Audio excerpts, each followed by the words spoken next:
Okay, so SAT prep math is what they call symbols.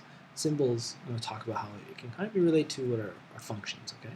So if x cannot equal 0, let this, I don't know what you would call it, so sideways L kind of, weird bar x be defined as the weird bar x is equal to that variable x subtracted by the reciprocal of whatever that would be. What is the value of weird bar x minus weird bar 1 over 5? Not x, sorry, 5.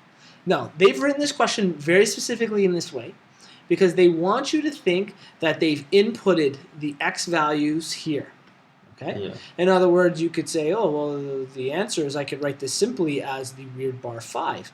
And that would be this. If this was weird bar 5, I could put 5 here, and that looks like it's the same, except in this question they have odd bar and odd bar. So that's not what they're talking about.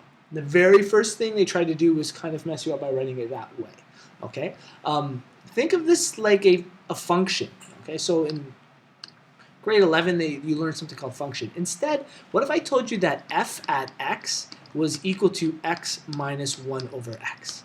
Okay, so I've just replaced this weird-looking bar thing with f, something, the notation that we're used to writing with, right? So now, what that means is this function, I can put any variable into it and calculate. Mm-hmm. So now let's rewrite this question using function notation. So function notation would be f at 5 minus f at 1/5.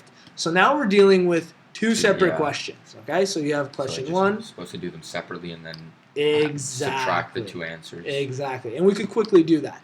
The first function ends up being 5 subtract 1/5. Okay, so that would be the very first one. And the second one would be 1 over 5 subtract. Now this will say, I'm going to do it on the side here. This would technically be 1 over 5. I'm going to tell you very quickly that reverses to just be the value of 5. Okay, I can show you if you really want. Think of this like a fraction. This is 1 divided by 1 over 5. Whenever we divide fractions, I'll turn the first one into a fraction. We invert the second values and multiply, so you get 1 over 1 times 5 over 1, which ends up being 5 over 1, which is the value of 5. So 1 over 5 is just 5. Okay. So now that we have that, we're just figuring out these values. I can make this whole thing fractional if I want. I'll put this over 1 and this over 1. And I'm going to make the denominators 5, so multiply that by 5 and that by 5, so it's a little more exact.